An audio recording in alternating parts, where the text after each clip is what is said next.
Hi, everyone. Hi there. 6 o'clock, let's get started. Where's everybody? I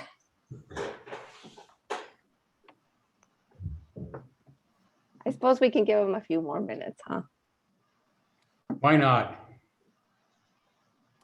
You don't want to have to cancel your first meeting because you don't have a quorum. Right. Oh, There we dear. go.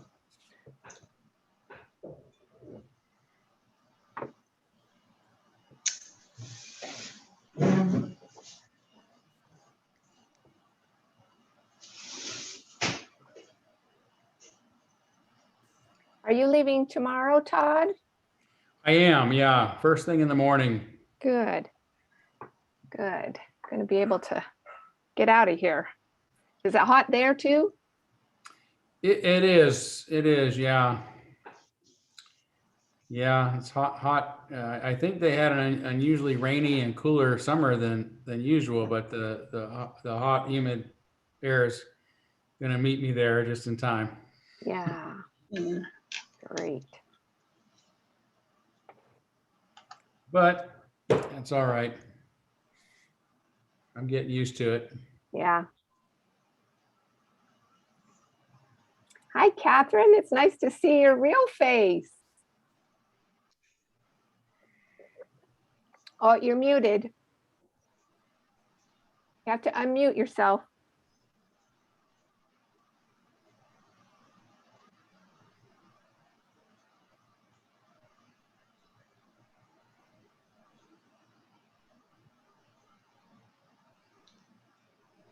Okay, got it. There you go. There you go. Oh, job. not used to these newfangled tricks with the computer, but no, I finally figured out how to be in a nice green, cool garden while I'm at a board meeting. So There you go. I've got one created in my imagination anyway. It looks like you're a tiny little mini fairy Ah, person ah. in the grass. Ugh. What's the matter? Down in the Brazilian rainforest. Can you hear me Yes. now? Yeah, we can hear you. Okay, I wasn't hearing you for a second, so okay, Oh. got it now. Yeah.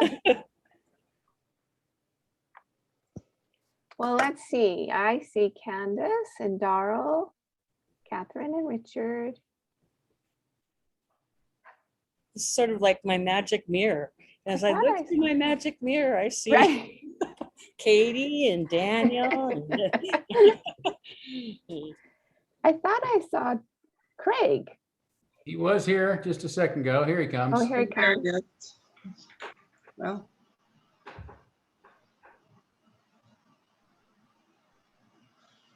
Tom is eating and he'll go blank for a while. You don't want to see what I'm eating. Oh, we might. Well, frozen meals because the day was very, very full today. And Good. frozen meals is the only thing that worked in. Good. That's great. Let's see, we need Betsy.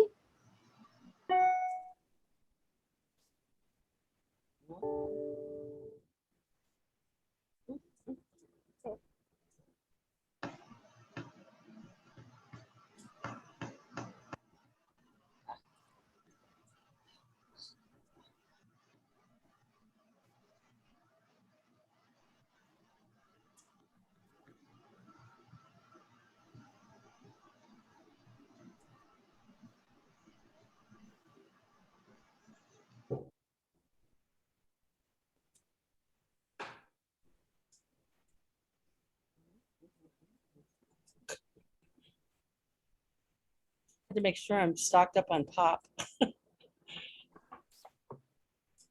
I like this bubbly grapefruit sparkling water.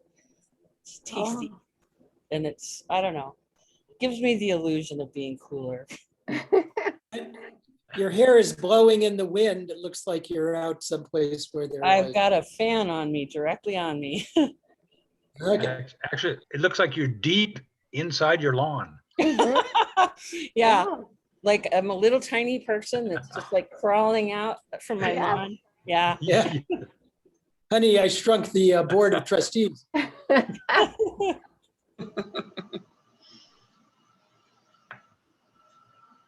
That's where I'd be if I was a dog. I'd be like in the nice green lawn down low to the earth. Yeah. Well, it's 6:05, so, and we have a quorum, so I think we'll go ahead and call the meeting to order. Betsy, I'm pretty sure Betsy was planning on being here. Maybe she'll pop in soon. So let's go ahead and call the meeting to order. And hi guys, here we Hi. go. Brand new year. So let's, I'm going to try to stick very close to this agenda, and I'll try to be as efficient as Dick was in running the meeting and following the times. So our first order of business is to either amend or adopt the agenda for tonight's board meeting as it is written.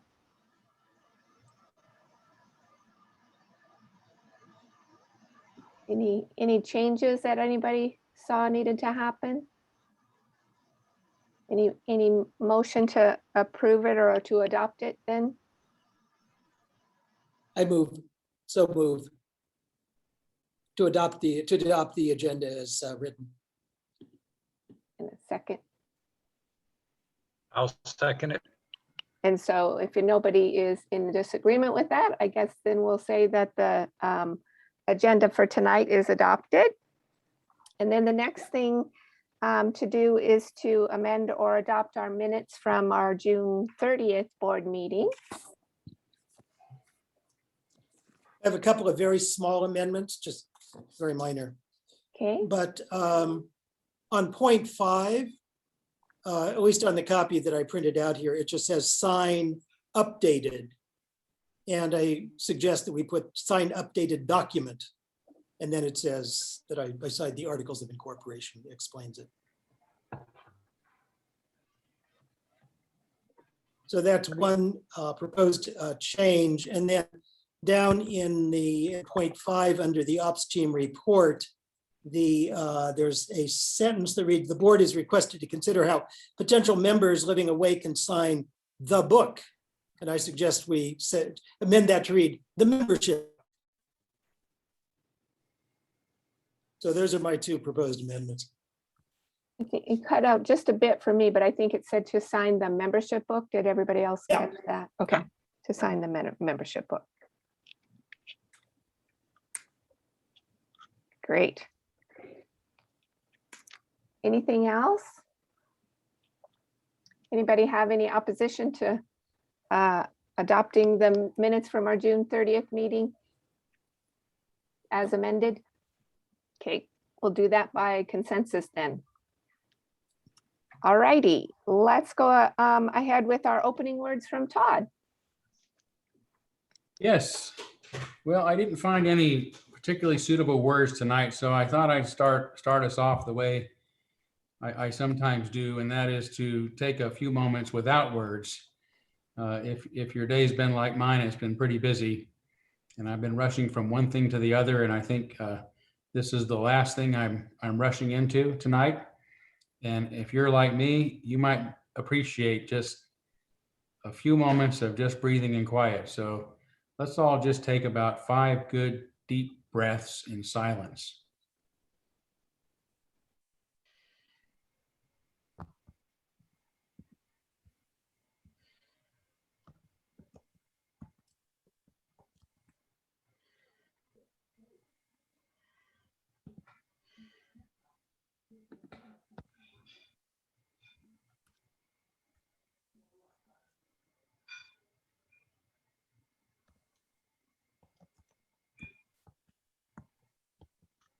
It's not something we do often enough, but it sure feels good to take a few moments to do it now and then. It really does. Thank you, Todd. I had a not as busy of a day, it doesn't sound like, as some of you, but I did find a new home for my mother's electric wheelchair today that was I had nice. posted in the Sun. And so I have a neighbor who was in apparently desperate need that I did not know about. So yay. Yeah. Great. Okay, so it's time for the president's report. I don't have a whole lot. Actually, I have a few things I wanted to talk about later on in today's meeting, just some things that we have discussed in the past in with as a board in some of our bylaws workshops. So I'll talk about that when it comes up on the agenda. But I do want to say a couple of things. First of all, I really want to thank Dick Steele for really righting our ship last year as we got started after a pretty contentious year, and really leading us in a way that was, it felt very secure. And it was really a pleasure to learn from you, Dick, and to work with you. And so I really appreciate you leading us by example, and I'm going to try to follow a bit in your footsteps. So Thank you thanks very for much. that. And then I also wanted to formally welcome Darrell and Betsy, although Betsy's not with us yet, but and congratulate them, although they've been participating quite a bit with us already, but to formally congratulate them on their election to the board now. So welcome aboard for official purposes there. Thank you. Yeah, and then I think I just wanted to let everybody who's here from our congregation know that I think at this point, because it's the middle of the summer and this board, apparently lots of people are back into travel mode, despite a little bit of ongoing COVID-19, but people are busy and moving forward in their lives a bit. And so we have not had an opportunity to meet yet with our board retreat and to do our visionary processing, I guess, or even to have a good discussion on where we want to go or what we are wanting to focus on yet. But we are pretty consistently staying very focused on our bylaws workshops. And we are still meeting every Monday evening from 6 to 8 p.m. And I do just want to make sure that everybody understands that that is a time for the board to really focus in on their work. Betsy does call me a taskmaster at some of those meetings, but you're more than welcome to come and observe. And it is pretty fun, I think. And it might be really fun for you to come and see how this board works together and what we're up to. It could even give you a little heads up as to what we are going to be eventually proposing. So if you're interested in attending that, we'd love to have people come and observe that. I also wanted to thank Tom Mosier for his very consistent efforts. Every Monday he is there. And following every Monday evening or shortly thereafter, we receive an updated version of our bylaws work that we've done. So I would like to say that we are about halfway through all of the articles. Most of the upcoming articles, well, not most, but several of them are newly written articles that we will need to be reviewing by Tom and the documents team who put those things together for us. And a lot of them are about how teams work or how the teams are intended to function. So I think we've made really good progress. It seems like it's been a little bit slow going sometimes. We do get a bit wordy, policey sometimes, but it's pretty important work. And so we're really taking our time with it. But I think it's probably going to speed up just a little bit because some of these teams that we're looking at and how they function, that part might be just a little bit easier to review than some of the previous articles for our bylaws. So we'll see. And that work will just keep continuing until we have a plan and until we've met after our board retreat to see how it is we're going to work forward and present that to the congregation. So more will be coming after our board retreat. And that's on our agenda tonight to plan for that too. So I think that's it. Any questions?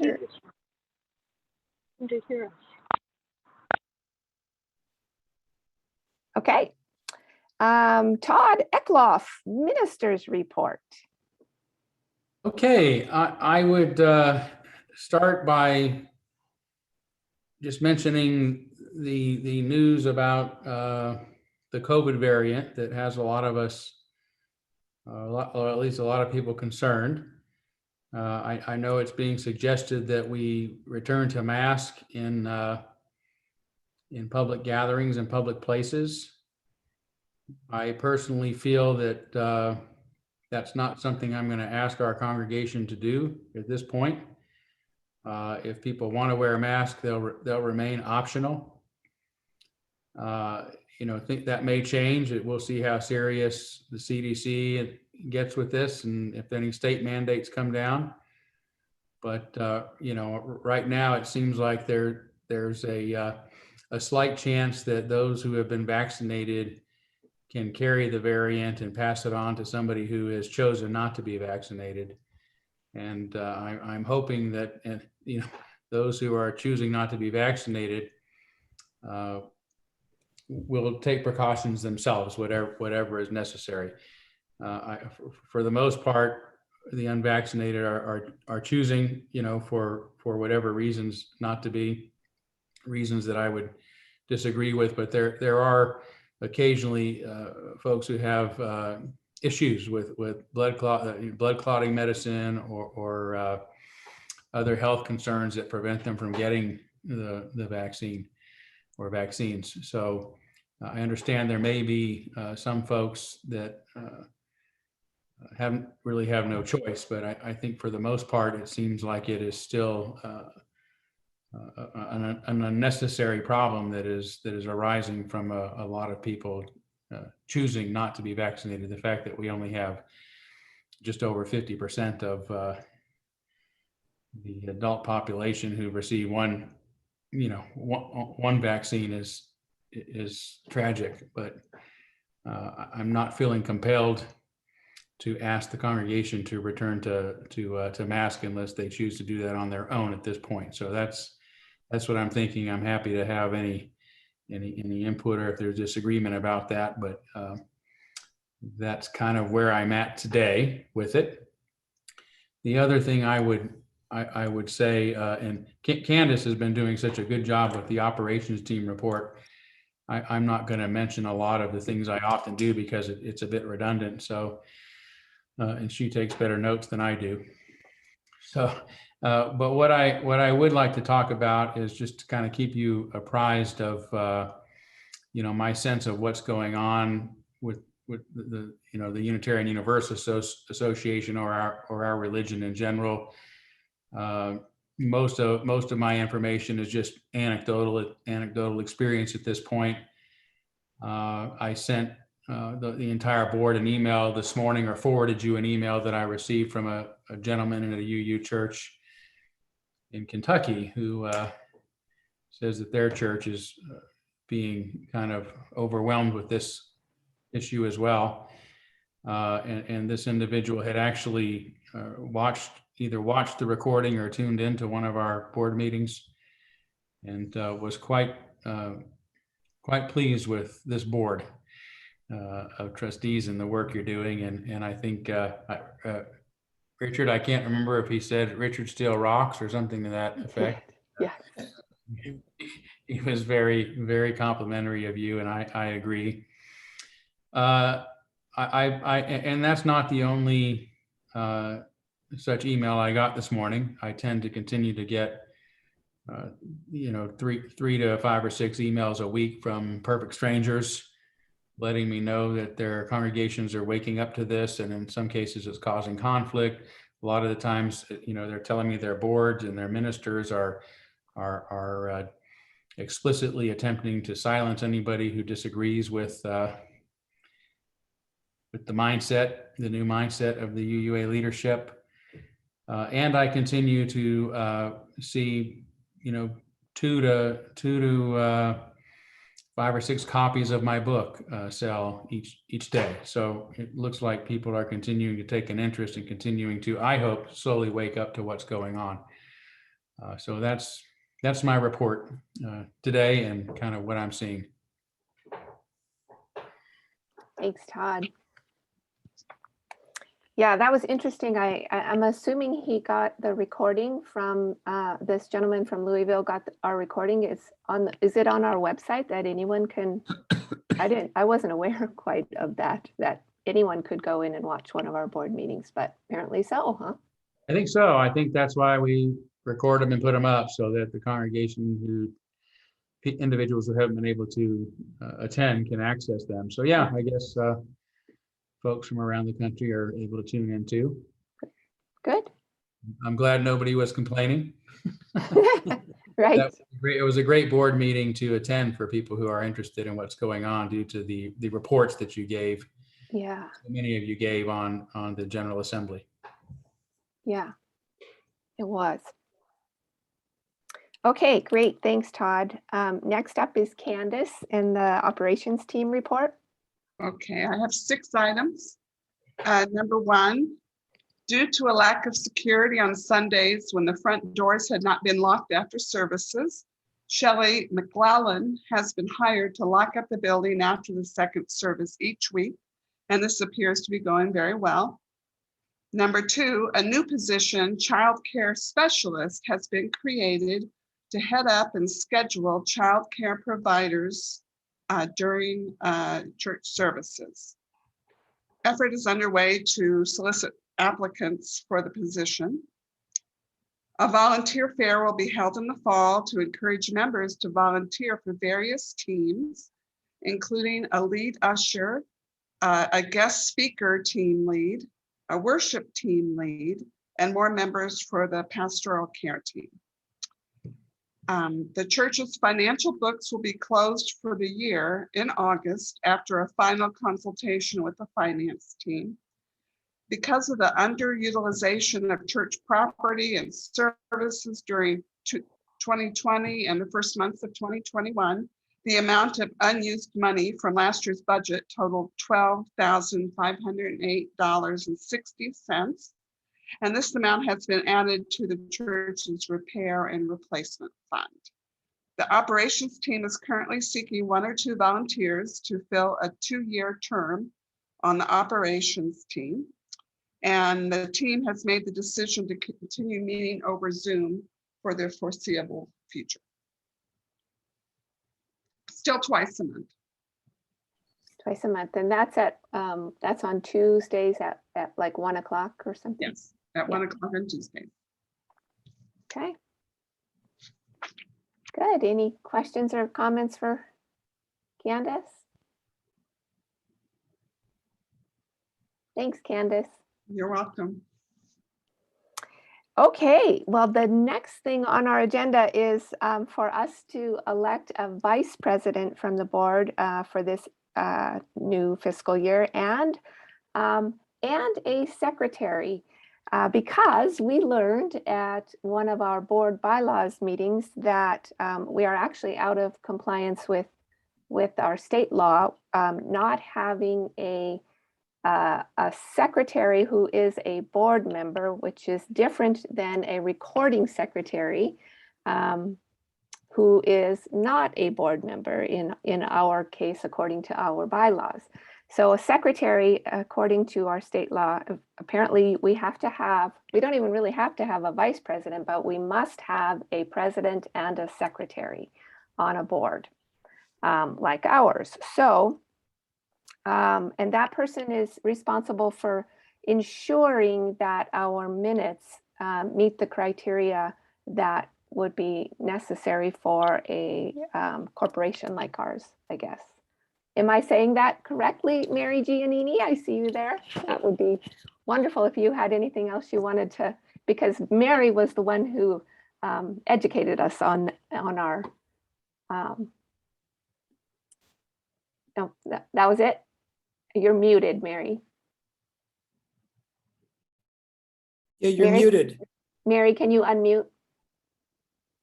Yeah, here I am. Sorry. The laws of the state of Washington require the office of secretary. The secretary as elected can delegate his or her responsibilities to other people, such as a recording secretary, but the statutes require a secretary who acts on behalf of the corporation, generally with the president. Great. I might add to that as a result of that conversation we had during the last workshop, the board has added into their draft of the bylaws an actual position of secretary, which we don't have in the current bylaws. So is there any problem that you see, Mary, with the fact that it's required by law, but we don't have it in our current bylaws? No, we'll have it in our new ones. Okay, so there's no problem with electing an office of secretary required by law, but not in our bylaws. Right. Okay. Doesn't say in our bylaws that we can't. So Say we can't, exactly. I have a question about that, just for clarity. Will the secretary, will the secretary be a board member who is, as all board members, that is just elected at large by the congregation, and then the board itself would elect a person to serve that role? Yes. that's what we wrote into our bylaws too, into the new bylaws too. That the board would elect each one of those offices. Right.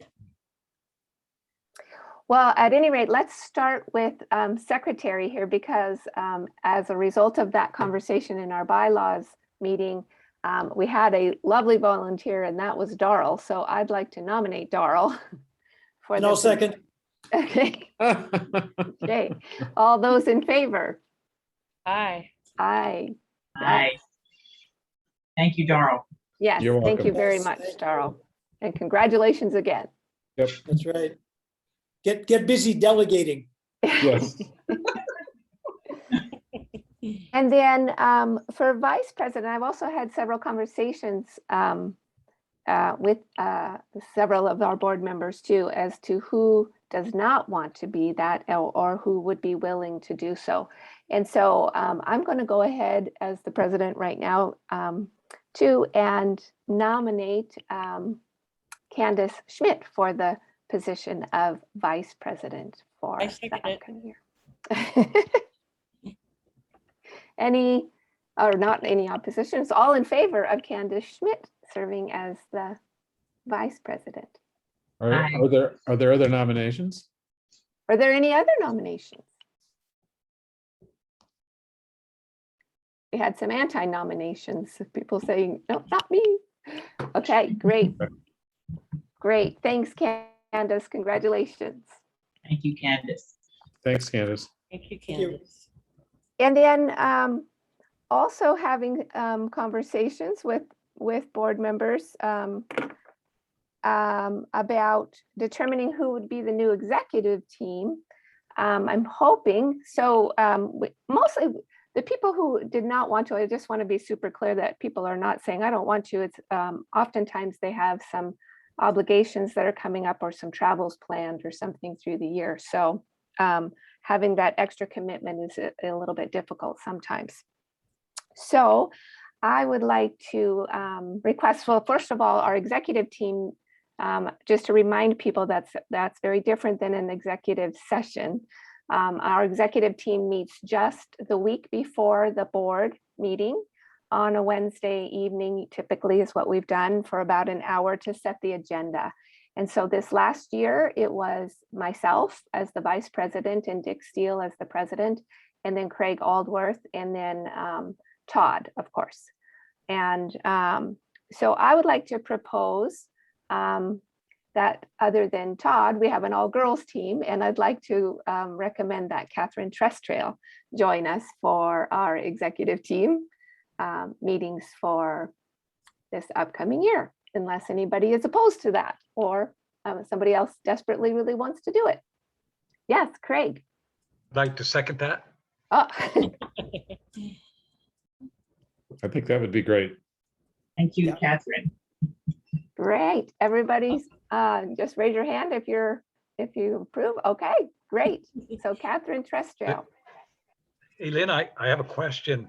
With the new Darrell being the official secretary, who would then do the board slivers? That's a good question. That is a really good question, Craig. Because we didn't really we never really appointed you. You volunteered, right? You said, I'll do that. Is that? Yeah. Yeah, just so I didn't put that on our list of things to do. Well, does anybody want to take that on?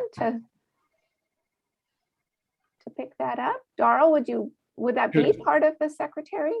Craig, could you describe, I've read a few of your board slivers. Could you describe what you, what that entails and what the purpose of it is?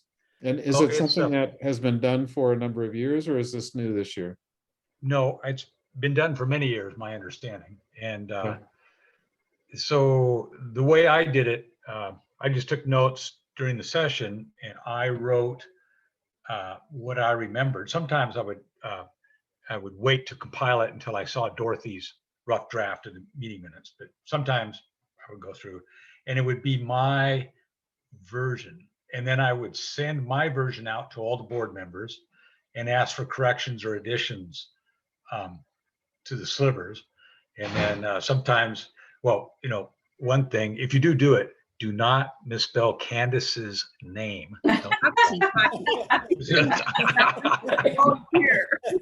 Yeah, did that a few times. So, but I just, waited. I would send it out. I'd wait a few days for responses. People are busy, and then make those changes. And I would forward the board slivers to Rebecca to put in at her convenience in the next communications out. So Do they go in the Sun or just in the email communications? I believe it goes in the Sun. Yeah. Yeah, I think Yeah, there's a link in the Sun to. A link in the Sun.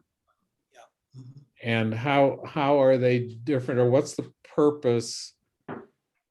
I guess what's the purpose? How's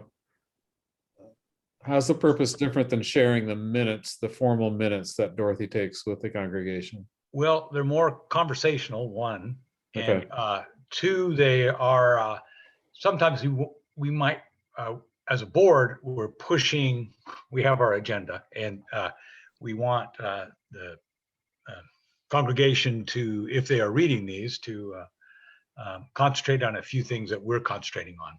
And so they are not totally accurate like Dorothy's, or Dorothy's much more thorough than we are, but so they're kind of, whatever we're pitching at the time, they're kind of a sales pitch in there. So And are they're also- they a formal document? No, they're not. They are not the minutes of our meeting. They are just slivers. So, it's a communication from the board. And it could be that we don't cover the board meeting at all. And the board slivers, in my mind, could be something dedicated totally to an issue. Where here's from the board slivers, here's our view of this. And, this is a communication from the board. That's Okay. the way I looked at it. Okay. But being lazy, and I would write them up every time we had a board meeting and then send it out. So it kind of paralleled Dorothy's communications. Right. Okay. But it's based upon what happened at the board meeting, just an emphasis on what might be interesting for the congregation to engage in. Is that right? Yeah. Okay. Yep. And it's also, oh, go ahead, Dick. it's also more contemporaneous because it typically Right. comes out in the next Sun, like about 5-7 days later, where it's a month before we sit down and we make amendments and then adopt Right. the minutes. Okay. Plus, interested congregants don't have to go searching for it. They don't have to go look for it like they would the minutes. It's just delivered Right. in the Sun. So Okay. Yeah. I would be willing to try that. And see what you all think, and you can fire me if it's not going well. I don't think so, but thank you. Very And pessimistic way to go into this new job. Well, I would also emphasize that when I first started it, I sort of thought that we were going to pass the duty around, but that kind of never happened. But that doesn't mean that it couldn't happen this next year, that different Right. board members could write different slivers. So Right. Okay. I think other boards have done it that way. Yeah, I agree. That's how it was done when I was on the board before, Darrell. So Okay. thank you for taking it on. Maybe not the whole year. Right. Yeah. Okay. You need to get spelled. Yeah, Okay. absolutely. Okay. Sounds good. Okay, And Craig, you are the last person I would describe as lazy. So just got to put that out there. Okay. All right, board members and Todd, would you please get your calendars out and let's set this date for a board retreat. I think we talked about wanting to do it or hoping to be able to do it on a Saturday, and that will probably become necessary as we head into fall. Certainly for those of us who are working Monday through Friday. Let me see the, We did try, guys, with a doodle poll and it failed a little bit miserably. We just didn't have a common date that everybody could be there. So we thought we'd just try it live here. So, and we're a little ahead of schedule, so we're looking good. Take your time, guys. Let's look at our calendars. Are we looking into September? I think we're looking into September just because then we are pretty sure that summer is past and the traveling might be slowing down a bit. I vote for late September or early October. Because it's going to be cooler Yeah. by then. I am out of town the 18th and the 25th of September. How about October 2nd? That's a good day for me. Yeah, I think that works for me. That's good for me. Yeah. For me. Anybody, are we missing anybody? Betsy? I think it's okay. Lynn, I think that'll be fine. Okay. And so Todd has offered his home for that. And Todd, did you have a time in mind that's going to be best for your home to be open to us, or? Yeah, usually we start at 4 a.m. Okay, great. I love it. That's perfect for Lynn. Yay. Only the larks are allowed. Well, what might be nice is to maybe plan on going from 10 to 2. It may not take that long. And Peggy and I would like to host lunch for you. So Nice. we would, you know, 10 to 2. And then if, you know, all the business is done before then, we'll just enjoy a quiet lunch, which often is the case, or a nice lunch, which is often the case, but we can continue on afterwards as well if necessary. Does that sound Okay. good? That sounds great. Good. Wonderful. Thank Thank you. All All right, right, guys. So Phoebe. officially, the board retreat will be October 2nd from 10 a.m. to 2 p.m. Yay. Thank you, guys. That is so much nicer than a doodle poll. It was so easy. It was Yeah. so easy. That was easier.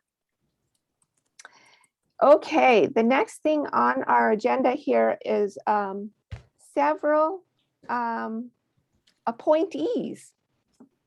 And so these are some kind of some things I wanted to talk about. I was going to talk about in my president's report, but and we have had a little bit of a conversation about this on Monday at our bylaws workshop too, because we knew this was coming up. At any rate, when Todd and I were making this agenda this past week, we had some discussion about the operations team members. And rather than the board choosing team members for the operations team, what we thought would be most useful and perhaps helpful for all of us would be the operations team to identify and to check with whoever it is that they think would be a good fit on the operations team, and then to offer those names to the board, at which time the board would give their blessings, unless there was some reason that we saw not to. But And would that be before the person was contacted and asked?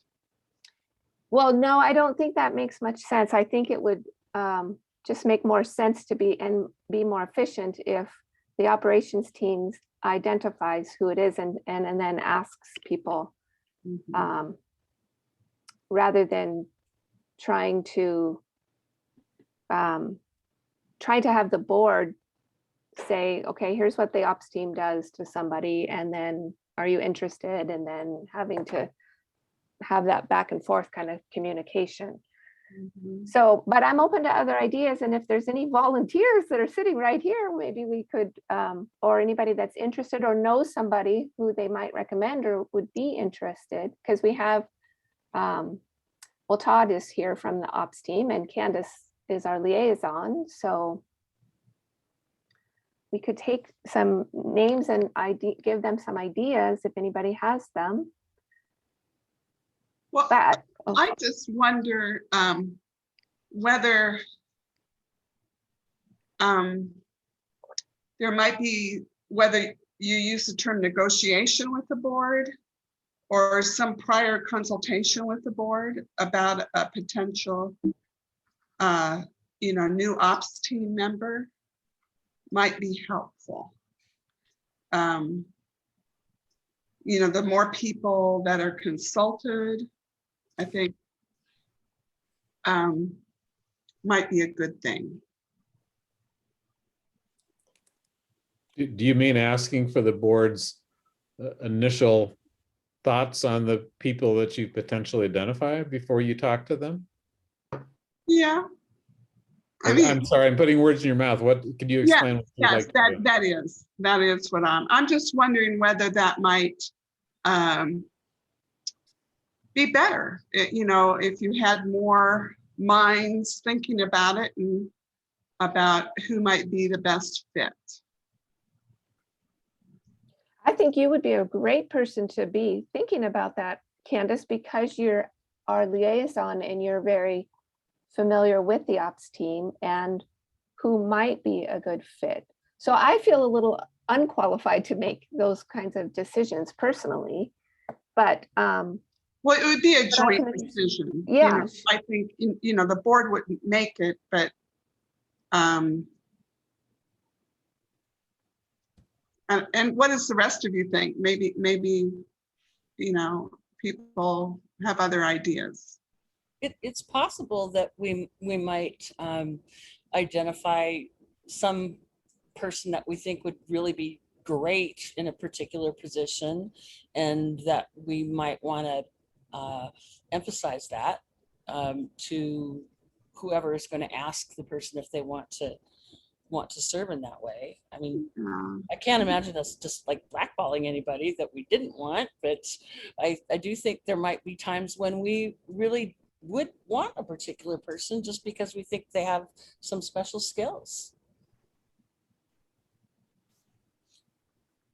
But I'm not the person that you'd be asking, because I wouldn't know.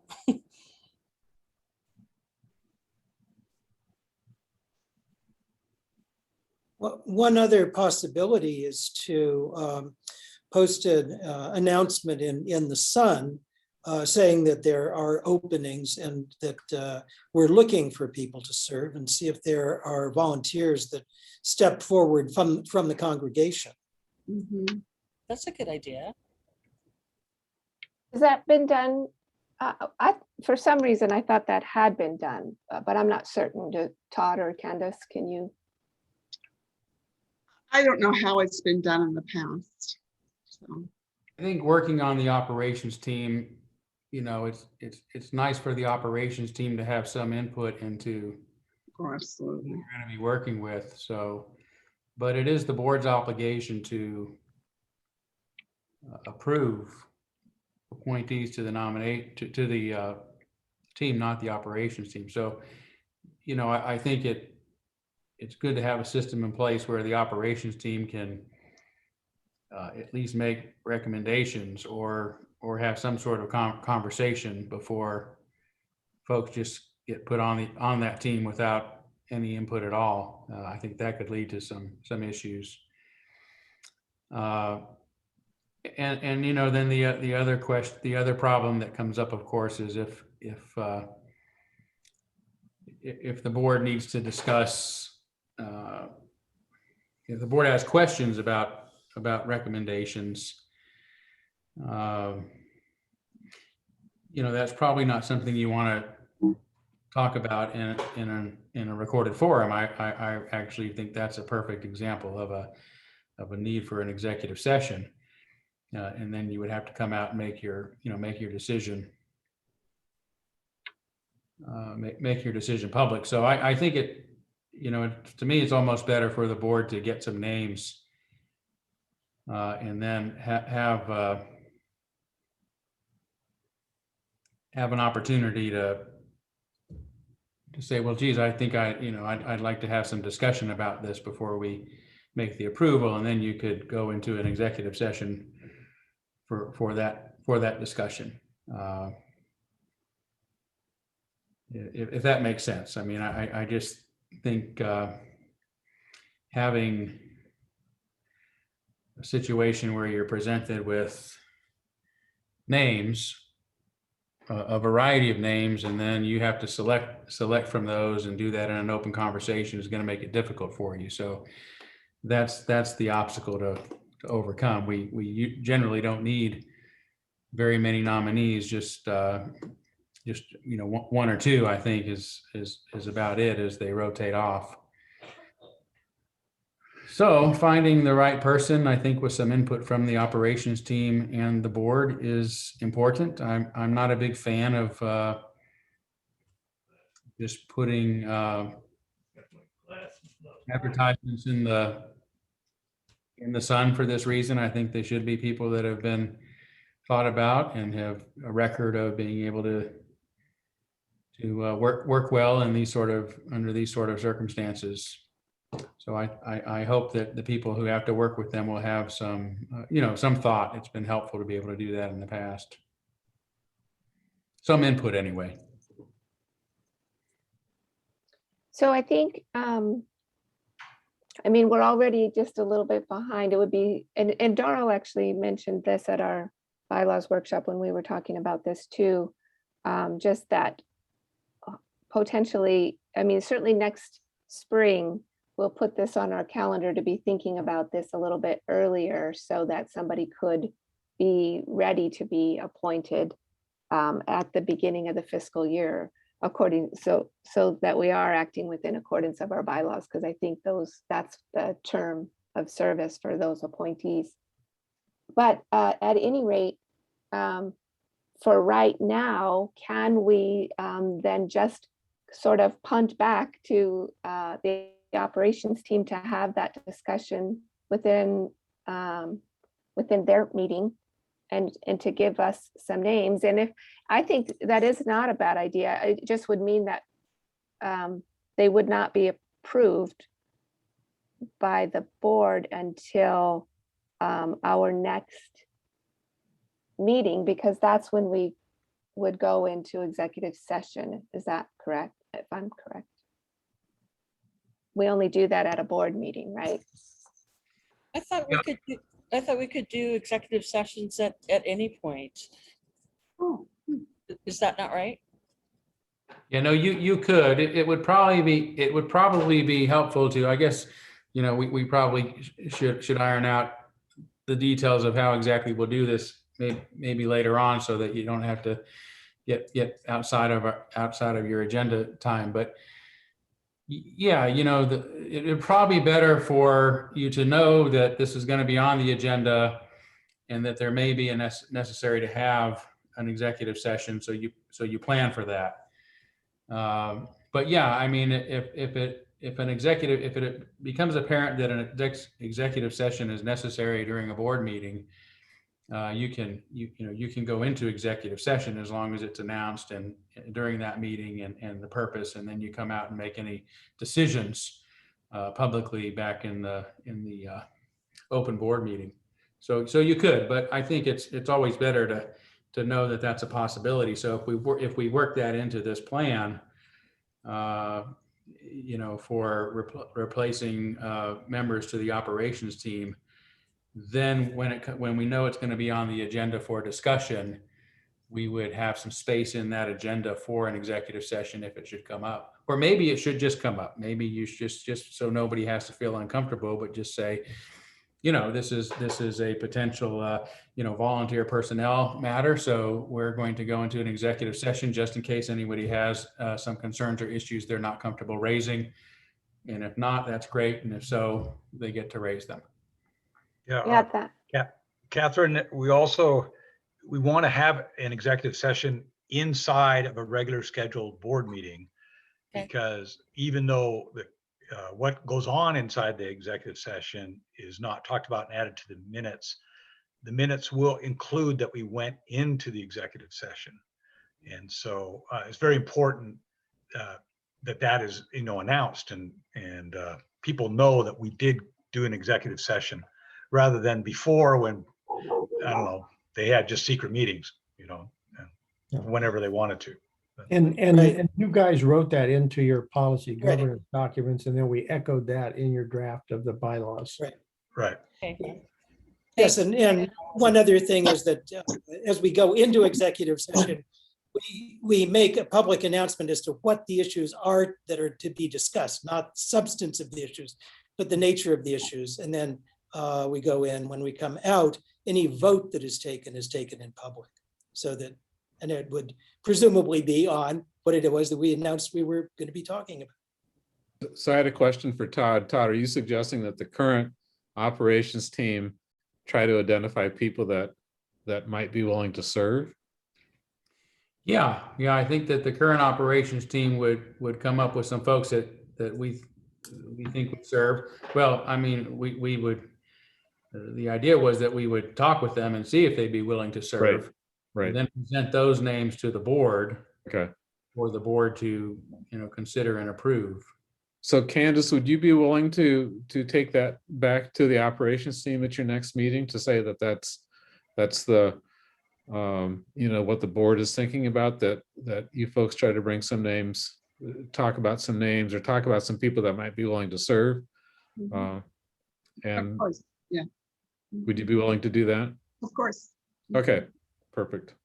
And just to be clear, we would check with those people in advance of presenting those names or not, that we just suspect that they might be willing to serve.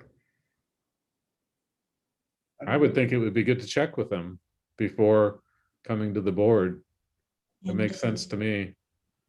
Okay. Anybody else?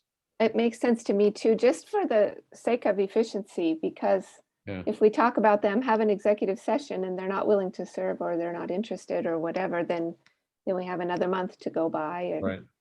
Yeah. Sure. Okay. Great. Okay, good. That sounds like a plan. The other appointee that the board is responsible for making and our bylaws say that we need to have is a treasurer.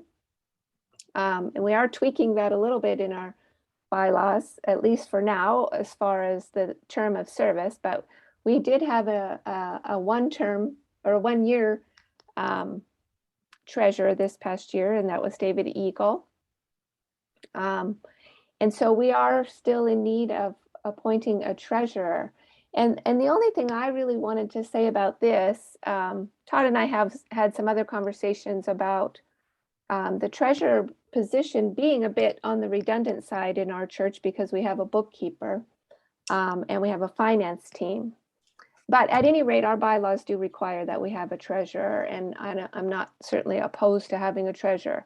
What I would like to say, though, is that we have traditionally sought somebody who has some level of expertise that is probably, and maybe this is just my opinion, but probably not as necessary as we sometimes tend to think. That in conversations with Rebecca, who helps with the budget and helps with the books and whatnot, basically what she said to me is we can teach somebody to how to read the QuickBooks or how to review those, our documents. QuickBooks is actually pretty relatively simple and straightforward. I used to use it as the treasurer for my son's PTA. And I had no experience in being a treasurer and it was actually a significant amount of money with an endowment, which is separate from our church treasurer. We have an endowment team too. So at any rate, I just want to make sure that people understand that they may be very well be perfectly qualified to be the treasurer of our church without having a PhD in finance or being a CPA or having some significant position that requires a lot of huge knowledge base that you could be trained. And really what we need is somebody who would be willing to speak to the board. Probably, I'm assuming that we might be interested in hearing quarterly, perhaps quarterly, where our budget is and how we are on track, and perhaps as a spokesperson for the finance team to the board, and then certainly being able, feeling comfortable enough to stand in front of the congregation to give the report at the annual meeting and to discuss the budget. But we don't need somebody who comes in to set the budget, make the budget, determine any changes to the budget all by themselves. There's nothing that requires that level of expertise or even authority to do that kind of stuff as an independent person. So that all being said, I don't know of a person myself who's interested in that position. It does say it can't, I'm not quite sure of this either, why a board member can't be a treasurer, but according to our bylaws, they can't be a board member. Seems kind of strange to me. It seems like, to me, boards have a president, vice president, secretary, and a treasurer usually, but Mary may know. I I did want to comment that the nonprofit laws of the state of Washington assume that a board of trustees or a board of directors is going to have a treasurer. It isn't required, but it's assumed. It's listed as one of the typical offices. And again, I think as with the secretary, the treasurer of a board of directors has fiduciary duties, oversight responsibilities, but doesn't have to be a technician. The treasurer can assume the responsibility for making sure that whatever a treasurer has to do or budget people have to do in an organization get done, and be responsible to answer to the board and the congregation for it, but doesn't have to be a person who actually does those tasks. And so, you know, I frankly, if it were up to me, I'd say the board should have a treasurer who is a member of the board. But, you know, that hasn't been our tradition. And since it's not explicitly required. Let me just set the record straight here. The treasurer, reading from our current bylaws, shall be appointed. The term shall start at the beginning of the fiscal year. The treasurer may or may not be a trustee. The treasurer may be a paid employee as determined by the board, but if a paid person shall not be a trustee. And then it goes on to further say the treasurer, working with the administrative staff, shall oversee the receipt, expenditure of accounting procedures for all funds of the church and make regular reports to the board operations team and the membership, except as directed otherwise by the board, which gives the board authority to say, here's your tasks. You don't have to do this. You don't have to do that. The treasurer may be bonded for an amount set by the board with a premium paid by the church. Well, thank you, Tom. That was my misunderstanding there. Then I thought that it couldn't be a board member, but it's just if it's a paid employee, they cannot be a board member. Todd. Yeah, and I think that clause shows some foresight into the redundancy issue that we're talking about. There's a time in all churches where the treasurer is a volunteer, and that position has a lot of decision-making and authority and responsibility. And it's very hard to fill because it's actually a lot of work. Obviously, unlike a lot of volunteer positions, and there's a lot of responsibility with it as well. So it's very hard to fill. We've tried to professionalize as much as we can. We continue to try to professionalize as much as we can, like locking the doors after our services, because it just, we can't count that it's going to get done if we don't. So many years ago, this church decided to pay a bookkeeper or an accountant to do the heavy lifting on our finances. So that work is done. That work is done.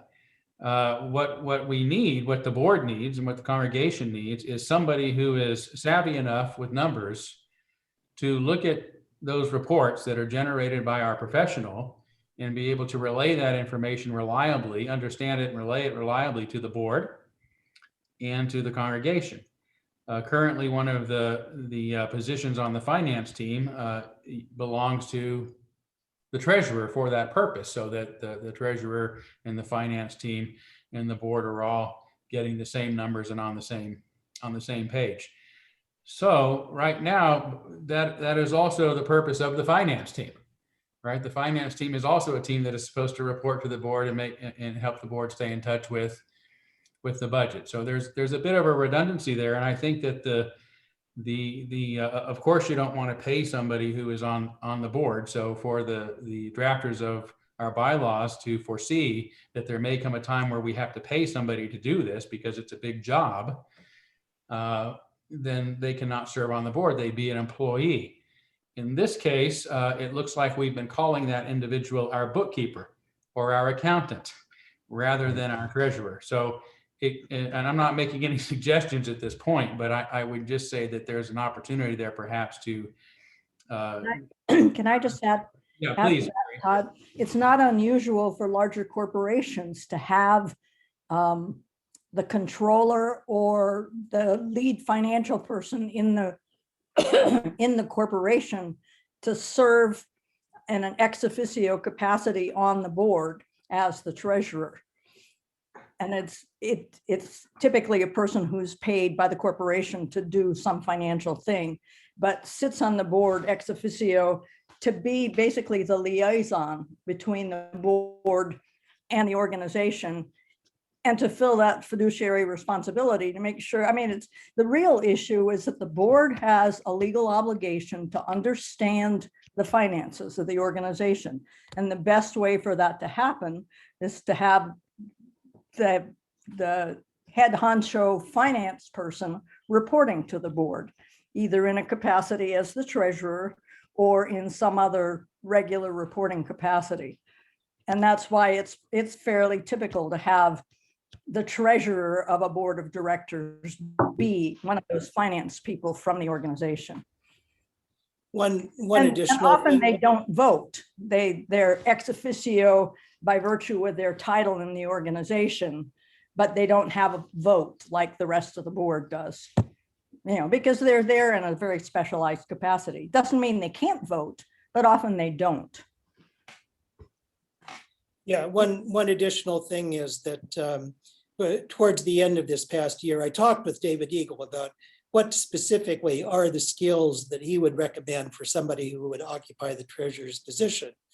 And he said that you don't need to have an advanced degree, but it would be extremely important, this was what he said to me, but extremely important to have the requisite experience. He said that, for example, anybody who had run a business, started a business, was successful and so on, would have the type of experience that you sort of need in order to look at the numbers, look at what's going on, and sort of like interpret that, and then serve as the translator.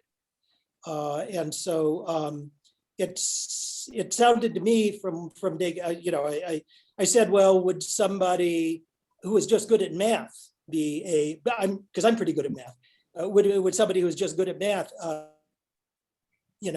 appropriate for that job? And he said no, he didn't think so. Just good at math, no. I have to disagree with that personally. I think somebody that's good at math and can manage a household budget can and is an honest person with some integrity could be the treasurer of this church. I really believe that. And and somebody certainly who's willing. I do believe that it's probably a decent amount of work. And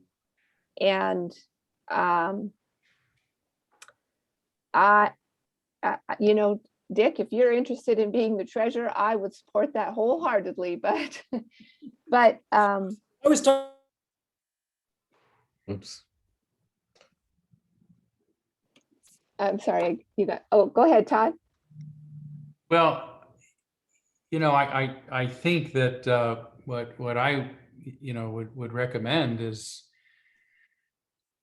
that we make the bookkeeper or whoever's feeling, you know, whoever's in that position would be the de facto treasurer, and that their part of their job would be to report to the board on a periodic basis, you know, of the board's own choosing, and that the finance team then serve as an extra layer of individuals who are looking at those numbers and also keeping an eye on things and able to report to the board and the congregation as well. The biggest problem with having a treasurer, whether it's somebody who, you know, has to know more than just be comfortable with math, or somebody who could run a household budget. I tend to agree with Lynn at this point in our church, but regardless, it is very hard to find somebody to fill that position. And we are always behind. We are often without the position filled, and we have often twisted somebody's arm who doesn't really want to do it. And even, you know, the turnover is so quick that often by the time they're able to kind of understand what's going on, and that kind of often wreaks havoc on our system as well, they're ready to leave, or the job gets too big for them and they can't keep up with it and they leave. So it's been really hard to keep a treasurer. Marie Bjork, who was just a fine treasurer, ended up staying on way too long, much longer than she wanted to, because we couldn't find anyone to replace her, and she just kept staying. So it's a real problem. And if our bylaws allow us to have that professional act as our treasurer, and we have a finance team, that would solve a lot of problems for all of us, particularly when it comes to trying to find and sustain a qualified treasurer. I guess my concern is not having a layer between the bookkeeper and the finance team, and not having an individual point person. So if there's a team, it's possible that nobody takes charge to make sure everything is going as it should. And if there's a one individual person, then that person is responsible, and we would know who that is. I think it would be appropriate, and we could try it for this year, to have one of the board members be appointed the treasurer, and see how that works. And again, I think, Todd, you're right in that the bulk of the work is being done by the bookkeeper. But rather than asking that person to report, you know, having this intermediary between the bookkeeper and the finance team may be useful. Those are my thoughts. And Darrell, just to comment on that, and I agree, that the tradition since I've been here has actually been that a board member would serve as the chair of the finance team. And the board member was that person who was staying in touch and reporting back to the board. I see. Yeah. That makes sense to me, to have somebody serve in that role, similar to Candace serving on the operations team, or as the operations team liaison, sorry, to have a liaison to the finance team in a similar role. That makes perfect sense to me. And to have our bookkeeper be the person who makes sure those reports are available and readable and understandable to that person. So So do we need to, just so we don't belabor the point, do we need to think about this some more before we make a decision about what we're doing?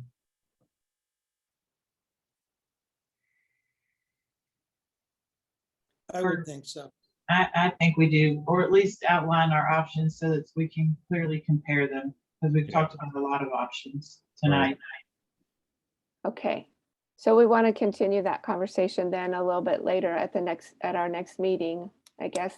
And we'll continue to go along as we are right now, which is really without a formal treasurer, but with our bookkeeper in place and our finance team. Lynn, would it be useful to perhaps for you to have a conversation with the bookkeeper just to see what, you know, what that person does, what kind of reports they produce, whether you, not that you would be the treasurer, but whether a board member could fill that role as the treasurer and potentially the chair of the finance committee?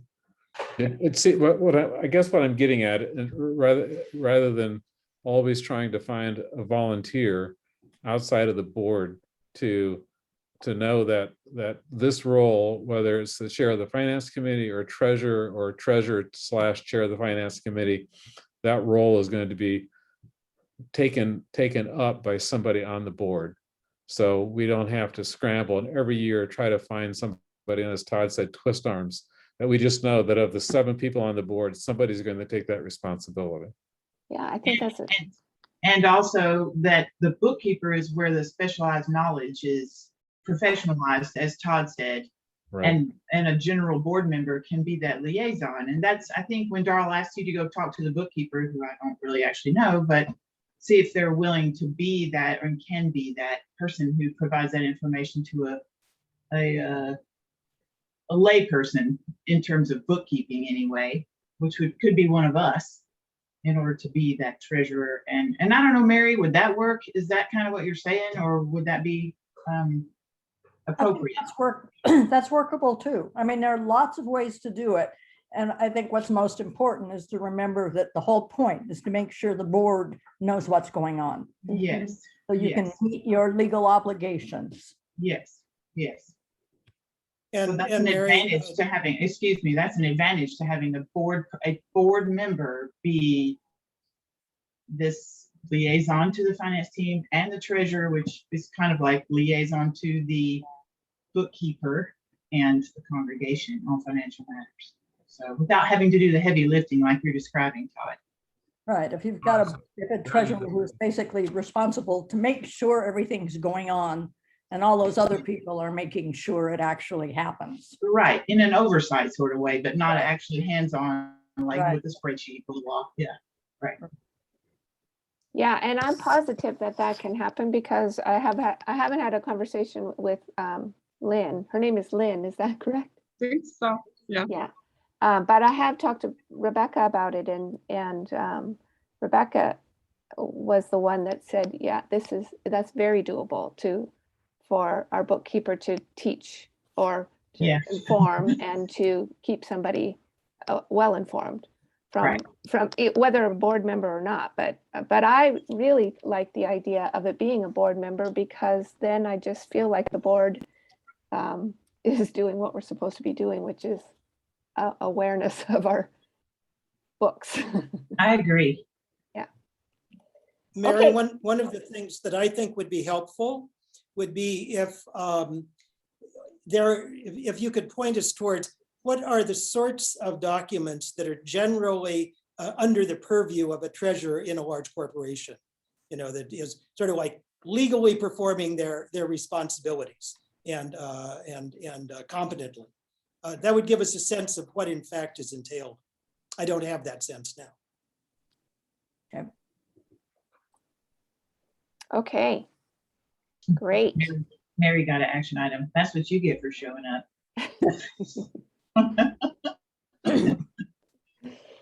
All right. So let's move on from treasurer. We'll keep that in mind, and board members be thinking if that's an interest to you. So, or if you're good at math. Okay, we have well, I'm happy to report that I found 2 members of our congregation who are willing to read our congregational meeting minutes and do that review for us so that we can have those completed. And that would be Jean Larson and Linda Green have agreed to do that as our congregational members. And then we need 1 trustee who's willing to do that.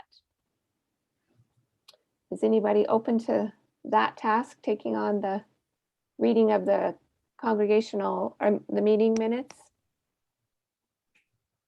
Yeah, Great, I'd like to work with them. Sure. great, great. Okay. So I And will, Craig? oh, go ahead, Dick.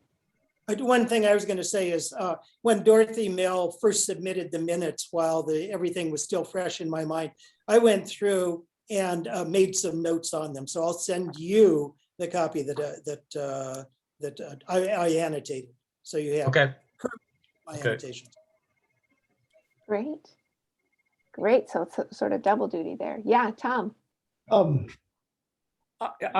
had to step out, I have to step out of the room occasionally for one thing or another, but in your appointments, did you get to the appointing the historian and the moderator while I was out of the room, or is that something that has yet to come? I don't even have that on the agenda. Historian, I wasn't aware that we needed a new historian. Do we need to appoint somebody new? Well, you don't need to appoint somebody new, but I think it says you need to appoint somebody. Yeah, the historian shall be appointed for the fiscal year. So you should have some record that you appointed somebody, whether it's new or whether it's just renewing an existing appointment. In the same with the recording secretary and the moderator. And you all had some conversation about moderator during your workshop, and that may affect how you address that point. But at some point, you know that's a responsibility you have for the fiscal year. So I can call, it's Susan, isn't it? Susan Tyler Babcock, is she still our historian? I can certainly call her and see if she's willing to renew. I don't think, we did discuss moderator and appointing that person on an as needed basis rather than as a for the whole fiscal year, and trying to find that out. I mean, I suppose we were a little derelict in our duties last year then, because we didn't do that until right before the congregational meeting when we had Gordon serve as our moderator. So I think I'd like to just set the moderator piece aside for right now, if that's all right with others. And Yes. I will certainly call Susan. And then also, I'm so sorry that I forgot to announce that Dorothy has agreed to continue on as our recording secretary. So I'm so grateful for that. And I think you've been doing a fabulous job for us, Dorothy. So appreciate that very much. Thank you. Thank you, Dorothy. Okay. So that's all of those appointee things that we needed to do. The next thing on our agenda here is for us to have a discussion, and I hate to speed us up, but this might take a little bit longer, but it's certainly a time to begin this discussion, at least for how we want to handle signing the membership book for people who have joined our church and do not live here in Spokane and are not necessarily planning on coming to Spokane to sign, to actually physically sign the membership book. And so it sounds like we need to either update or review or identify or decide on a policy change for that. Or not if we're opposed to that. But we have apparently, right, Todd, we have some members who have already joined and believe they are members, but Yeah, I think it's probably can be, my preference would be that the board just adopt a policy as to their understanding of what a signature means. The bylaws require a member to sign our membership book. I have been telling folks during COVID and folks from far away that just make sure you send us a written request to have your name added to our membership book, and that would be a signature by proxy. So I've counted that as a signature. This is the way we sign things all the time these days, over online, over the internet, via proxy. I consider it as good as a signature.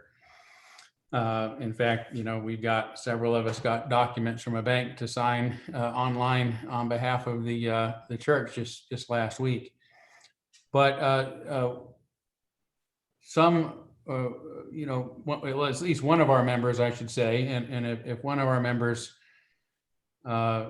thought that the bylaw requires a physical signature, I figured others might assume the same. So what I would request is just a policy from the board that would, if you agree, that would say, our understanding is that an electronic signature or a signature by proxy is the same as a signature, and that meets the requirement of our bylaws. Mary may have more to say about that, but I think that would be appropriate.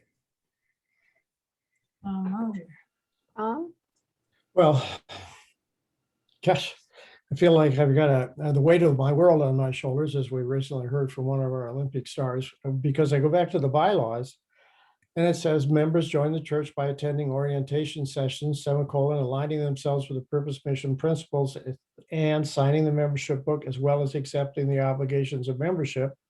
Those who participate in the life of the church but do not choose formal membership will be accorded friend status. And there's a section 3 is obligations of membership include.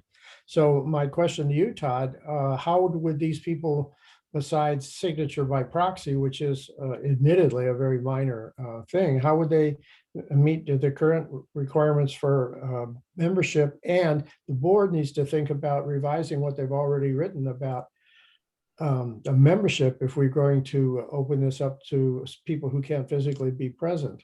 I don't have a position one way or another. I'm just saying we have an issue. They do the same as the vast majority of our members, and that is that they pledge to our fulfill a financial commitment, and they attend our services via our stream. So they're active in that sense. In some sense, they may come to additional meetings on occasion, online meetings, but most of them attend our services, and they've made a financial commitment to the church and made a request to have their name added to our membership book. So to me, that fulfills those requirements. Yeah, okay. I think you're right, though, Tom. We should probably look at it carefully when we're doing one of our bylaw workshop, exercises, to make sure there's nothing that prohibits a remote member in our membership status. Just like Todd said, generally speaking, you meet your financial obligation, come to services. I thought there was something about being a volunteer, though, or something. Like, Well, I don't think so. no. I mean, it's giving of. I think it's No. either or. Well, Okay, who participate in the life of the church. well, that's pretty general. So you can Yeah. certainly do lots of life participation remotely, as we are doing right now. So Yeah. Well, the key thing seemed to be that the signing by proxy, which I guess you might have an opinion on that, Mary, but I think that's certainly understandable until we can change the bylaws. And if they're making financial contributions, then that makes one of the other criteria. So yeah, I just wanted to make sure you knew what your bylaws said right now, not what we are trying to draft them to say in the future, but how we need to look at that. The other thing is the policy governance document. It's organized in such a way that there really isn't a spot in there to address this issue. So it's very difficult to, there's nothing we can amend or add to, difficult to find that spot.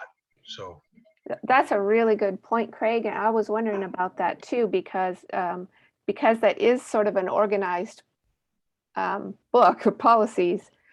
But I'm wondering if it needs to be that formal, or could we just have something in the minutes that in our board minutes, which are an official document, right, that says this is our interpretation of a signature, and that could occur either physically in real life or by proxy or digitally, or however it is people sign anything these days. So then you're suggesting we narrow the scope of what we're considering to just what is a signature. That may have been what Todd was saying too. That's what I'm suggesting, that it's not necessarily something we have to have a first draft of a policy and then a second I see. reading Okay, yeah. and all of those things that definitely take some time. I mean, these people are already considering themselves members. Uh-huh. And the definition of a signature in 2021 is holding them up. And that seems a little unfortunate to me. I see. Yeah, okay. I'd like to add their names to the membership book along with the dates that they actually joined. Yeah. So. Is But- it mandatory that new members attend an orientation session? What do our Well, That's what documents? it says. There's a couple of ways to do it. Well, there's a couple of ways to do it. There's the official orientation that is kind of a class session that orients people who haven't been Unitarians before. Mm. And then there's the meeting with me. And sometimes people have been a part of the church for a long time, or they're coming from other Unitarian churches.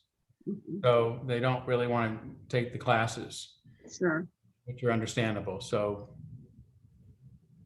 Okay, this is would be a that, very quick orientation in my office where I just kind of explain what our membership guidelines are, or okay. requirements are.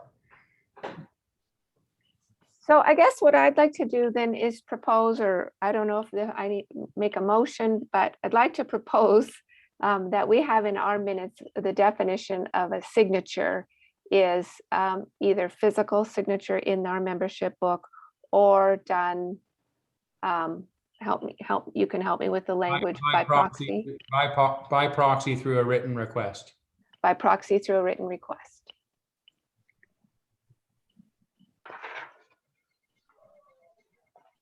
Is there a second?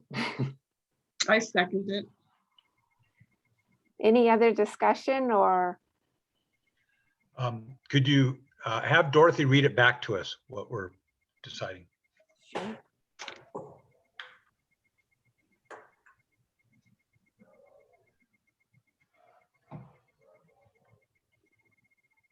Lynn proposed that the minutes contain a definition of a signature, which would be by proxy through a written request.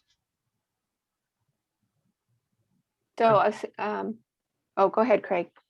Yeah, I think we need to work on that. I think it's a good idea what we're doing here to define it, but it should be narrowly defined as a signature for church membership. You could say in compliance with Article 2, Section 1, and that would be the part about signing the membership book, and then you'd be linking it to a specific updating and interpretation of an existing article and section in your bylaws. Yeah, for example, we don't want this to be the definition of a signature on a check. True, good point. Okay. So, And perhaps we should also give some thought to what happens to the signatures after they come in, because if you sign the book, it's in the book. Paper.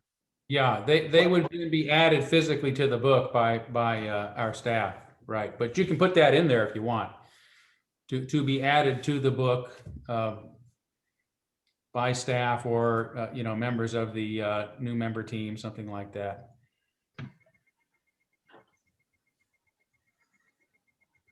That's essentially what proxy means, right? True. They're writing a request for someone who has access to the physical book to sign on their behalf. Yes, true. Yeah, proxy would probably cover it. Mhm. So does the church have DocuSign? I mean, or could somebody use DocuSign to sign the book? Are you talking about like Adobe stuff, Darrell? Yeah, like a scan signature, or there's some DocuSign software too that I get sent stuff from the bank or other places that I don't know how it all works, but I sign something and I get an email back saying, it's been done. Does our church have that? We could, but then we could, but that requires then putting together a specific form that would be Okay. say, membership Yeah. request form, and then Why they sign. why don't you vest it in the hands of the senior minister as the one who kind of processes this and signs it? Include something like that in your motion, then you're going to avoid all this formal rigmarole. Would you be willing to do that, Todd, to Oh, you be the one absolutely. to sign it as proxy? Sure. Okay. Yeah, you could list me in there, or the minister, senior minister as the proxy. That'd be good. Got that, Dorothy? Goodness sakes. Yeah, This is, it's a whole paragraph now. Yeah. This is our Monday. This is our Monday night, folks. This is what we do every Monday. Very good at it. I think this is absolutely right. You couldn't have a statement that would make any sense if you weren't adding this stuff. So a motion by committee. Right. that's right. So, Dorothy, do you want to try it one more time and then we'll take a vote? Okay, Lynn proposes there be a definition of the signature for membership to be by proxy of the senior minister through a written request from the member. That sounds good.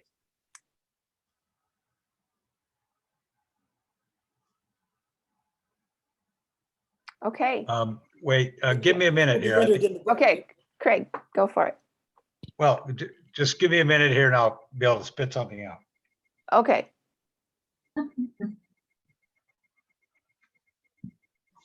And did we want to include that it would be entered into the book? The request as the, Greg's gonna wordsmith it for us here. Yeah, I don't know whether you want to. Tom's idea to reference the, in accordance with Article 2, Section 1. Article 2, Section 1.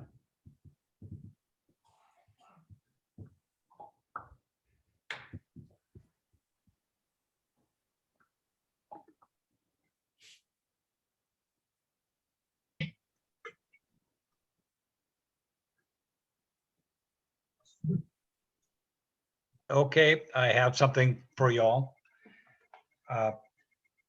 Quote, signing the membership book, unquote, in Article 2, Section 1 of the bylaws may be made in person, or the new member may sign by proxy in cooperation with the senior minister,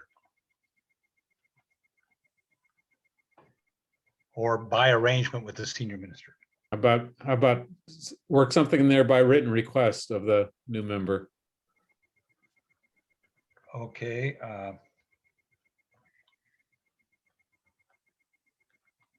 The name and date of the new member will be entered by the minister. By written request. Oh, okay.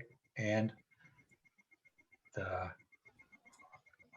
name and date.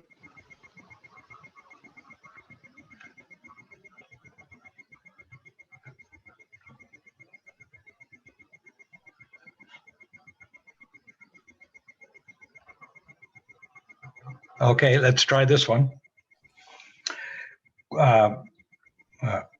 I move that, quote, signing the membership book, quote, in Article 2, Section 1 of the bylaws may be made in person, or the new member may sign by written request via proxy, and the name and date will be entered in the book by the senior minister. Good, Seconded. good. Yeah, Okay, that's great. Let me read it again slowly for Dorothy. I move that, Craig, not to be a stickler, but you might say membership book rather than the book. okay, Oh, yeah. It could go in the family Bible otherwise. You're hired, Todd. You're coming to our Monday meetings. Oh, boy. okay, Dorothy, here, I'll try it again. I move that, quote, signing the membership book, unquote, in Article 2, Section 1 of the bylaws may be made in person, or the new member may sign via proxy by written request, with the senior minister entering the name and date in the membership book. I second it. Awesome. So let's have Dorothy read it back so it's all, so we got it good. Signing the membership book, Article 2, Section 1 of the bylaws, may be made in person or by written request Or the new member or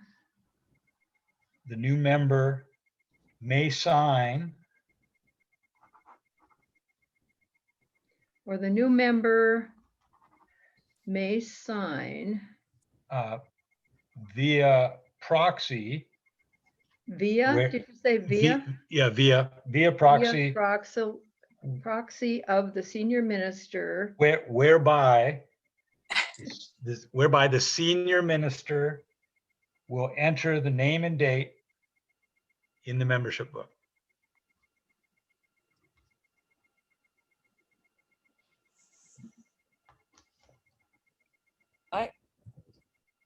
I thought I heard something left out there, but I'll listen to what Dorothy says. Well, yeah, let's hear what Dorothy's got. signing the membership book, Article 2, Section 1 of the bylaws, may be made in person or the new member may sign via proxy by the senior minister, whereby the senior minister will enter the name and date in the membership book. The part that was left out is by written request. Oh, okay. Yeah. And where does that go? Or by written request via proxy? Yes. Yes. Well, how about a sign via proxy wherein after making a written request,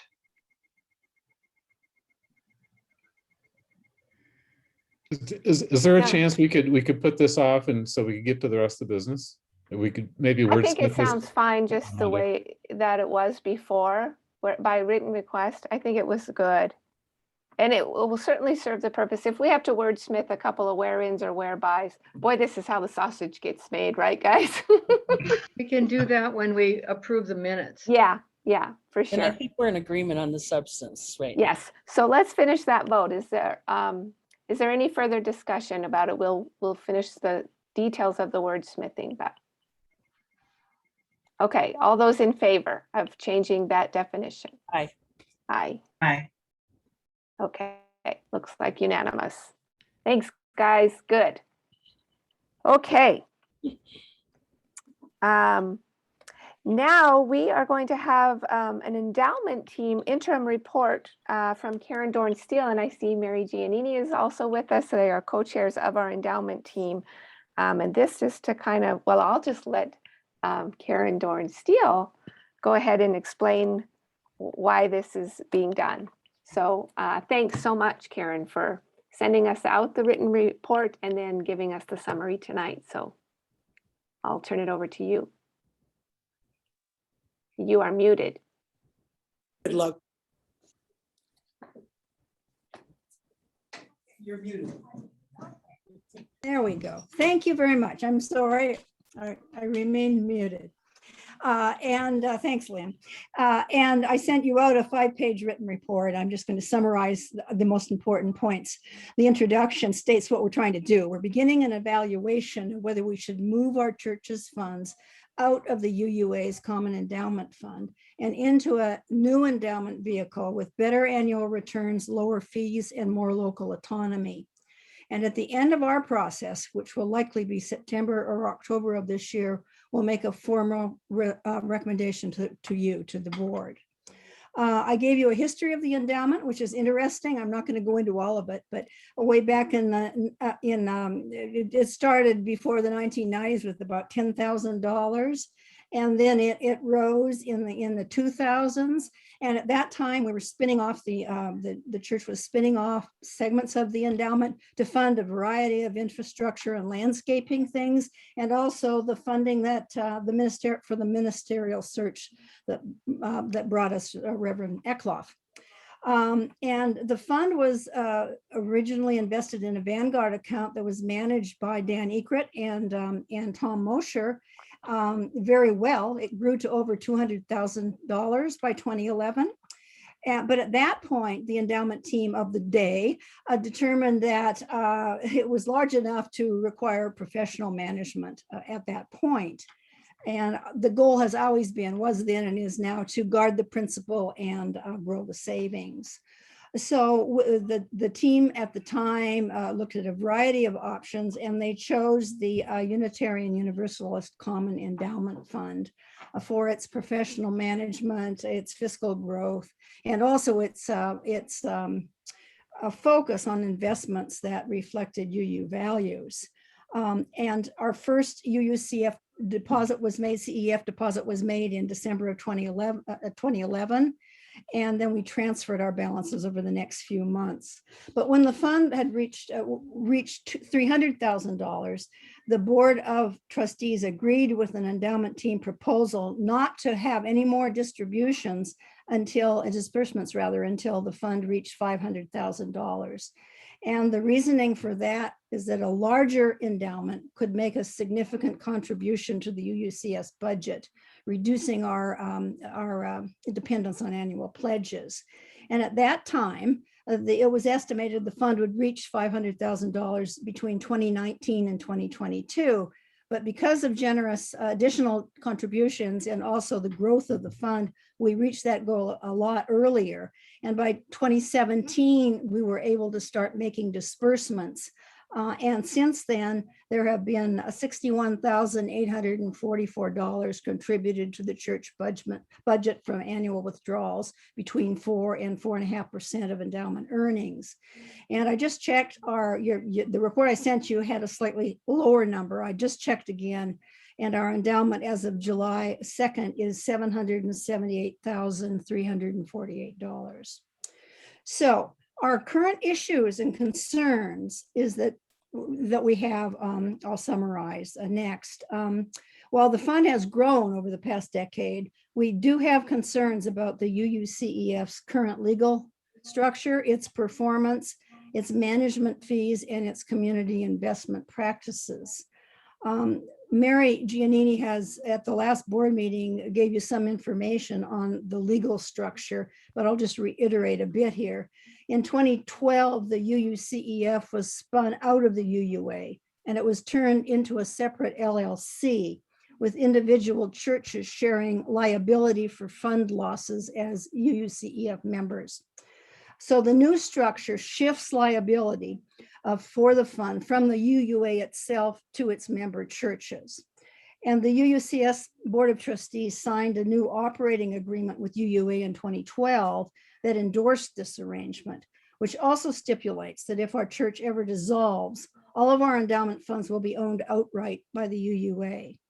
And that's because the UUA is the manager of the UUCEF. So it would be in that capacity that the UUA would become the owner of funds belonging to any member church that dissolves. We've been looking at the fund performance, and although our holdings are obviously substantial, we found from our initial analysis that the fund has underperformed the market in recent years. We're going to seek a CPA's advice this fall to analyze the most recent audit of the CEF's performance, which notes that the net units of participating churches grew by only 1.6% in 2020 and 6% in 2019. And that's certainly below where the market has performed in the last few years. But also, meanwhile, the funds we pay to the UUCEF have grown. We're now paying for 24 UUCEF private investment managers, plus a host of other UUA administrative expenses, from phone to liability insurance to occupancy costs of their buildings, now that they've moved out of Beacon Street. We are also paying the entire salary of the UUA treasurer and his entire administrative staff in Boston. And as to the fees that we are being charged in this last year, in FY 2028 year to date, we have received $167,182 in income, but we were charged over $6,600 in expenses for investment manager fees, UUA administrative fees, and other expenses. And that's nearly 4% of our earnings, which is fairly high. The other thing that the UUA has done is it's upped its investment priorities around the country from 1% of the UUCEF to 5%. And the UUA holds quarterly meetings for us and other churches that are investing in the UUCEF to update us on what they're doing. But there hasn't really been any direct input from the local churches that now own the fund and are responsible for the fund about which community investment projects around the country are prioritized. And according to our examination of the current list of investments, very, very few of those projects are located on the West Coast. So we're asking ourselves initially whether we'd be better able to use our future endowment resources for a significant social justice project in Spokane if our contributions were not being used elsewhere. Then there's the whole issue of denominational relations. These current concerns of our endowment team are playing out against our recent troubled relations with the UUA, arising from all the controversies in 2019 and 2020 over the Gadfly papers and Todd's leadership. We still, as you all know, we contribute dues to the UUA, and we are still members in good standing. However, during that fraught year of 2020, especially where the pandemic was raging on and we weren't able to communicate much in person, we obtained emails from the UUA headquarters in Boston that revealed that UUA leadership in Boston was secretly advising our 2019-2020 Board of Trustees, who met repeatedly, as you remember, in closed-door executive sessions, in an unsuccessful effort to remove our minister. And our 2020 congregational election stopped that practice. But last year, another thing happened that concerned us. After the UUA and the UUMA officials had orchestrated a move to disfellowship Todd, several dozen members opposed to Todd's ministry left our church, as you know, after the 2020 board election. And subsequently, UUA's Chalice Lighter program, its coordinator in Denver solicited some long-term members of our church to fund the upstart in the Northwest UUC Church in Spokane. And they failed to consult our church's Board of Trustees about that, in violation of UUA bylaws that stipulate that a local church should be consulted when there's a breakaway faction seeking to establish a second church. And the UUA, from my experience anyway, has continued to ignore our concerns about their lack of transparency, further leading us to question whether we should entrust current UUA leadership with our church endowment. So that's the broader picture. That's the larger context for our church to consider. The UUA has been fairly good on socially responsible investing. It strives to honor UUA values. It bars investments, for instance, in guns and tobacco, and it pressures corporations to be more responsive on many issues, including racial justice and global warming. But UUCEF is not the only route to socially responsible investing. And as part of our research, we met recently with Schwab, a discount broker in Spokane. They have local offices in the Lincoln Building downtown. And we learned that we could retain an independent advisor of our choice, which we would choose through the Schwab network. And all of or part of our endowment funds could be screened for socially responsible investing values at lower costs than the UUCEF is charging us now. This could include low fee index funds from Vanguard and Fidelity, which are screened for the same values.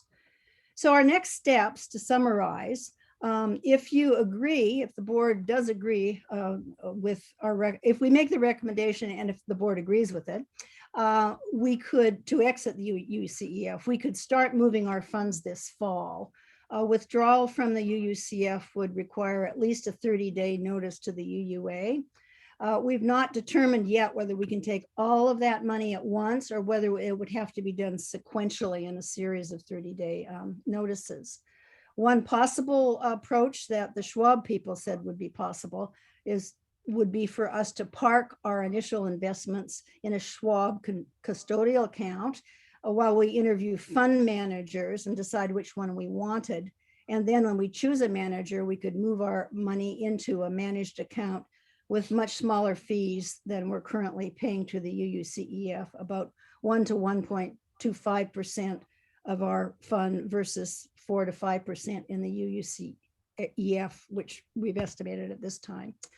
So to be clear, we do not want to return to the old days when 2 people were managing our fund. That was great for the early part of the fund, but it's grown significantly now. So its size is an issue. It's extremely important to our church budget.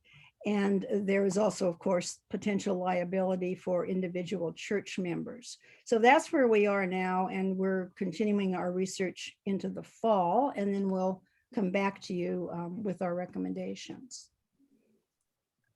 If you have any questions. Great report. That Wow, was thank you. nicely done. Yeah, Thank you. very Thank you. thorough. Yeah. You know, just based on the fees they're charging, the amount of money the church could earn off of their investment, we could almost double that by reducing that fee from 4% to 2% over the long haul. I mean, it's a tremendous amount of money, Yeah. raking off 2% in addition to the standard 1.5% to 2% that the industry charges. So just on that alone, the church should be changing and getting out of the UUA run racket. I'm Mary, curious too. Mary, did you have anything else to add to what I said? Oh, that was very concise and very accurate. I did look again at the operating agreement. It appears that in theory, we could take all of our money out at once on a 30-day notice, but they reserve the right, I think, to probably manipulate the amount of money that goes out at any one time for logistical reasons, you know, for their process of liquidation. So it might take us longer than 30 days, maybe 60 or 90 to get it all out, but we would get it. And That may potentially affect at least that one particular year. If we have to do that in pieces in 30-day increments or something like that, would that likely affect the amount that our church would be able to put towards its budget, that its operating budget for that particular year, just because it would be a smaller fund until the whole thing is moved over, if that makes sense? Well, our 21-22 budget is set, you know, so really we're thinking about the 22-23 budget, and we should be, you know, if we move it, we should be well established in another fund by then. So you know, you don't know what's going to happen with the market, of course. Sure. But I don't know. I'm not a financial wizard, so I'm a little hesitant to make a prediction. But on the other hand, it's far enough out there from the time that we would move the funds that I would think it would likely not have a huge effect. Okay. Maybe what Lynn is trying to ask is transaction fees, I guess, for this move from one fund to another, and what the impact that might be on that particular time period and thus the budget. Maybe for part of your investigation. It's Yeah, sort of right. The timing and the transaction fees, we definitely need to look into. Yes. right. Tom? I'm, you know, obviously not a board member, but I've had some conversations with with Dan. And one of the things that I asked Dan, and maybe you all ought to at least consider this. The question I ask him is, since this is probably or possibly a brand new operation for the UUA Common Endowment Fund to have somebody ask for their money back, or what do you think about the possibility of this, them just declaring well, that's not possible.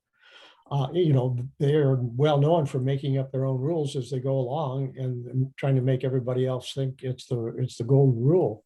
Have you any thoughts on that? Well, Well, I think- we have an operating agreement with them. So Mary, go ahead. Yeah. Well, the operating agreement doesn't provide for them simply deciding they're not going to redeem. Give me your money back.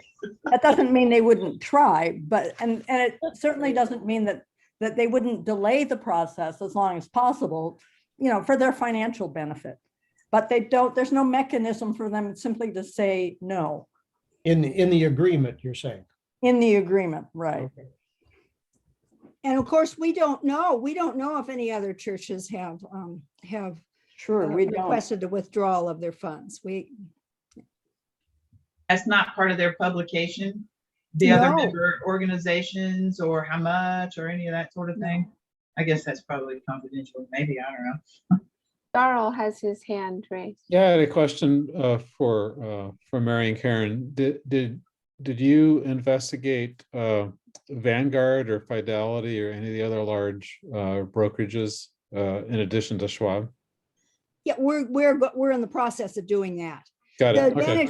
advantage to Schwab is that it's a discount broker and they can access all the Vanguard and Fidelity funds. Okay. Thank you.